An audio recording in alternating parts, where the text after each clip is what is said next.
এবং পরিযায়ী শ্রমিক আমাদের যে সমস্ত বিভিন্ন রাজ্যে যান, সেই সমস্ত বিভিন্ন রাজ্যে গিয়ে আক্রান্ত হয়, কেউ হয়তো মারা যায়, কেউ হয়তো কাউকে মেরে ফেলে। পেটের দায় প্রতি বছর বহু শ্রমিক ডেরা জমায় ভিন রাজ্যে। মৃত্যুর মুখে ঢলে পড়ার সংখ্যাটাও নেহাত কম না। নিহত পরিযায়ী শ্রমিকদের পরিবারের পাশে দাঁড়ালো রাজ্য সরকার। শ্রম দফতরের পক্ষ থেকে তুলে দেওয়া হয় আর্থিক সাহায্য। রাজ্য সরকারের সহায়তা পেয়ে কিছুটা হলেও স্বস্তিতে নিহতদের পরিবার। মুখ্যমন্ত্রীকে ধন্যবাদ জানিয়ে রাজ্যে কর্মসংস্থান গড়ার আর্জি জানানো হয় নিহতদের পরিবারের তরফে। ছবিটা মালদার চাঁচলের।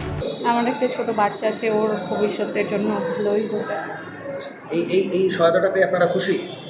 রাজ্য সরকার, রাজ্যের মুখ্যমন্ত্রীকে কি বলবেন এর জন্য? ধন্যবাদ অনেক অনেক। এই শ্রম দপ্তরের মাধ্যমে আজকে আমরা 2,25,000 টাকা পেয়েছি, তাতে আমরা সাধুবাদ জানাই মুখ্যমন্ত্রী। কাজ করতে গিয়ে কি মারা গেছিল? হ্যাঁ, কাজ করতে গিয়ে মারা গেছে। কোথায় মারা গেছিল? জয়পুরে। জয়পুরে, আচ্ছা।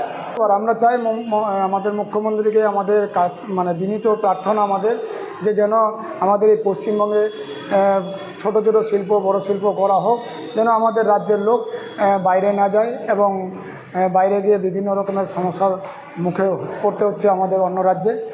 বৃহস্পতিবার ফিতে কেটে শ্রম দফতরের কার্যালয়ের উদ্বোধন করা হয় মালদার চাঁচলে। উদ্বোধন করেন রাজ্যের মন্ত্রী তাজমুল হোসেন। উপস্থিত ছিলেন মালদা জেলা পরিষদের সহ সভাধিপতি রফিকুল হোসেন সহ অন্যান্যরা। এখান থেকেই সামাজিক সুরক্ষা যোজনা প্রকল্পে 2,25,000 টাকা এবং শ্রমিক কল্যাণ যোজনার মাধ্যমে 55,000 টাকা করে 101 জন মৃত শ্রমিকের পরিবারের হাতে তুলে দেওয়া হয়েছে। পরবর্তীতে সংবাদ মাধ্যমের মুখোমুখি হয়ে বিস্ফোরক রাজ্যের মন্ত্রী তাজমুল হোসেন। তিনি বলেন, বিজেপি শাসিত রাজ্যগুলিতে নির্মমভাবে হত্যা করা হচ্ছে শ্রমিকদের। তার পাশাপাশি বিভিন্ন রাজ্যে যেখানে বিজেপির রাজ্য আছে, সেই সমস্ত রাজ্যে আমাদের বিশেষ করে তারা সেখান থেকে আমাদের দেখেছি, আমরা খোকরাতে দেখেছি তাদেরকে নির্মমভাবে তাকে হত্যা করা হয়েছে। পাল্টা আক্রমণ শানিয়ে বিজেপির দাবি, বিজেপি শাসিত রাজ্যে গিয়ে সমৃদ্ধ হচ্ছে বাংলার শ্রমিকরা। আজকে যদি পশ্চিমবঙ্গে কর্মসংস্থান থাকতো তাহলে কেন তারা বিজেপি শাসিত রাজ্যে যাবে? এটা তো বাস্তব।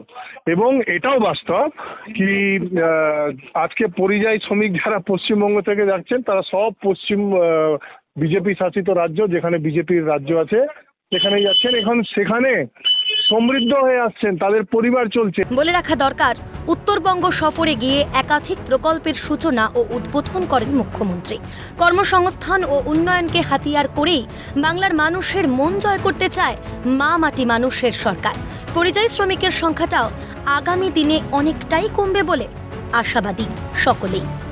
অভিষেক সাহার রিপোর্ট, ক্যালকাটা নিউজ।